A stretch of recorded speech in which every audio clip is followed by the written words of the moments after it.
ನಾವು ಜ್ಯಾಮಿತೀಯ ಉಪಕರಣ ಪಟ್ಟಿಗೆ ಅಂದ್ರೆ ಕಾಂಪ್ಲೆಕ್ಸ್ ಬಾಕ್ಸ್ನಾಗ ಯಾವ್ಯಾವ ಉಪಕರಣಗಳಿದಾವ ಯಾವ್ಯಾವ ಇನ್ಸ್ಟ್ರೂಮೆಂಟ್ ಇದಾವ ಈಗ ನಾವು ಒಂದೇ ನೋಡೋದಾದ್ರೆ ಅಳತೆ ಪಟ್ಟಿ. ಈ ಅಳತೆ ಪಟ್ಟಿಯನ್ನು ನಾವು ಸ್ಕೇಲ್ ಅಥವಾ ರೂಲರ್ ಅಂತ ಕರಿತೀವಿ. ಆದ್ರೆ ಈ ಅಳತೆ ಪಟ್ಟಿ ಮತ್ತು ಸ್ಕೇಲ್ ಅನ್ನು ಯಾಕೆ ಉಪಯೋಗ ಮಾಡ್ತೀವಪ್ಪ ಅಂತಂದ್ರೆ ಸರಳ ರೇಖೆ ಮತ್ತೆ ರೇಖಾಖಂಡಗಳನ್ನು ಎಳೆಯುತ್ತಾ.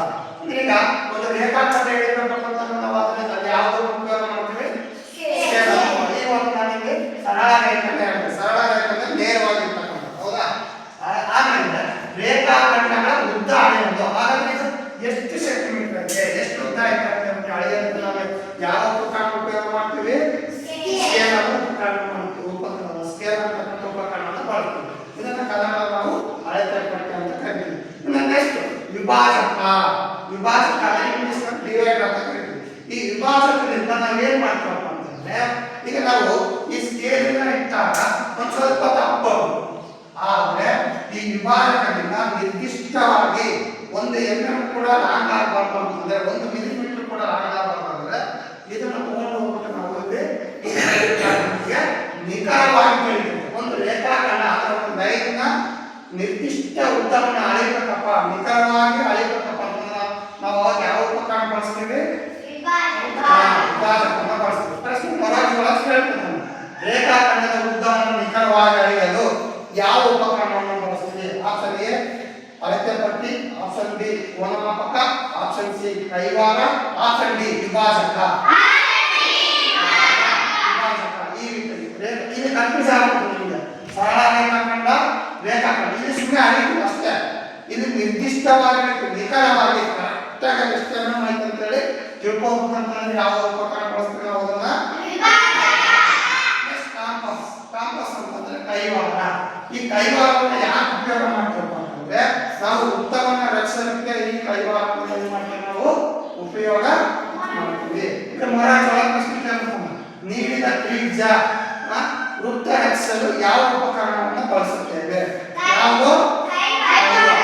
ಈಗ ನೆಕ್ಸ್ಟ್ ಕೋನಮಾಪಕ. ಕೋನಮಾಪಕ ಯಾಕೆ ಉಪಯೋಗ ಮಾಡ್ತೀವಿ ಅಂತ ಹೇಳಿದ್ರೆ ನಾವು ಹಿಂದಿನ ತರಗತಿಯಲ್ಲಿ ನಾವು ಕೋನವನ್ನು ತಿಳ್ಕೊಂಡಿದ್ದೇವೆ. ಹೌದಾ. ಈಗ ಲಂಬ ಕೋನ, ಲಘು ಕೋನ, ವಿಶಾಲ ಕೋನ ಅಂತೇಳಿ ನಾವು ತಿಳ್ಕೊಬೇಕಂತಂದ್ರೆ ಯಾವ ಉಪಕರಣವನ್ನು ಬಳಸ್ಬೇಕು ನಾವು?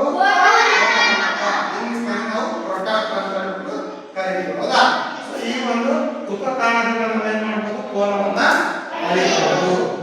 ಆಮೇಲೆ ತ್ರಿಭುಜ ಪಟ್ಟಿ ಮತ್ತೆ ಮೂಲೆ ಮಟ್ಟ. ಈ ತ್ರಿಭುಜ ಪಟ್ಟಿ ಮತ್ತೆ ಮೂಲೆ ಮಟ್ಟವನ್ನು ಯಾಕೆ ಉಪಯೋಗ ಮಾಡ್ತೀವಪ್ಪ ಅಂತಂದ್ರೆ ಲಂಬ ಕೋನವನ್ನು ಎಳೆಯಲು ಮತ್ತೆ ಅಳೆಯಲು. ಈಗ ಒಂದು ಕೋನ ಇಟ್ಟಿರ್ತಾರ ಅಲ್ಲಿ ನಾವು ತ್ರಿಭುಜ ಪಟ್ಟಿಯನ್ನು ಗೊತ್ತಾಗುತ್ತೆ ಇದು ಲಂಬ ಕೋನ ಅಂತ. ಇಲ್ಲಿ ಯಾವ್ದಾದ್ರು ಲಂಬ ಕೋನವನ್ನು ಎಳಿಬೇಕಾಗಿತ್ತಪ್ಪ ಅಂತಂದ್ರೆ ಅವಾಗ ನಾವು ಈ ಎರಡು ಉಪಕರಣಗಳನ್ನ ಏನ್ ಮಾಡ್ಬೋದು? ನಾವು ಲಂಬ ಕೋನವನ್ನ ಎಳೆಯಬೇಕು. ಪ್ರಶ್ನೆ ಕೇಳ್ತಾನೆ ಲಂಬ ಕೋನವನ್ನು ಎಳೆಯಲು ಮತ್ತು ಅಳೆಯಲು ಯಾವ ಉಪಕರಣವನ್ನು ಬಳಸುತ್ತೇವೆ? ಜಾಮಿತಿ ಯಾವ ಉಪಕರಣ ಬಳಸ್ತೇವೆ? ತ್ರಿಭುಜ ಪಟ್ಟಿ ಅಥವಾ ಇದಾಗಿದೆ.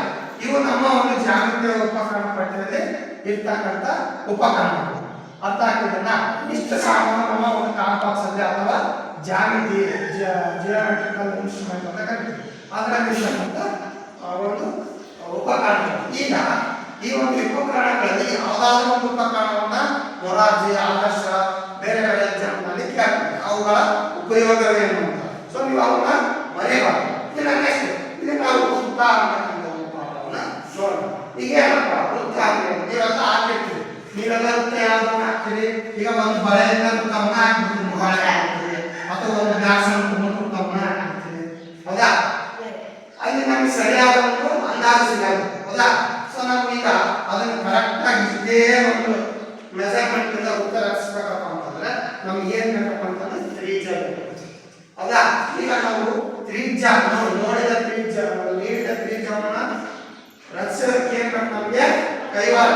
ಅಂತ ಒಂದು ಕೈವಾರದಿಂದ ಕರೆಕ್ಟ್ ಆಗಿ ನಾವು ಈ ರೀತಿಯಾಗಿ ಎಷ್ಟು ಸೆಂಟಿಮೀಟರ್ ತ್ರಿಜ್ಯ ಬೇಕೋ ಅಷ್ಟು ಸೆಂಟಿಮೀಟರ್ ನಿಂತ್ಕೊಂಡು ಕೈವಾರದ ಸಹಾಯದಿಂದ ಏನ್ ರಚನೆ ಮಾಡ್ತೀವಿ? ಕೈವಾರದ ಸಹಾಯದಿಂದ ಯಾವನ್ನ ರಚನೆ ಮಾಡ್ತೀವಿ ನಾವು? ಹಾಗಾದ್ರೆ ನಾವು ವೃತ್ತದ ಭಾಗಗಳನ್ನು ತಿಳ್ಕೊಳ್ಳೋದು. ಇದು ನೋಡಿ ವೃತ್ತದ ಕೇಂದ್ರ ಅಂತಂದ್ರೆ ಇಲ್ಲಿ ವೃತ್ತದ ಕೇಂದ್ರ ಓ ಅಂತ ಹೆಸರು ಕೊಟ್ಟಿದ್ದೀವಿ. ಏನಪ್ಪ ಅಂತಂದ್ರೆ ಒಂದು ನಿರ್ದಿಷ್ಟ ಬಿಂದು ಯಾವುದು?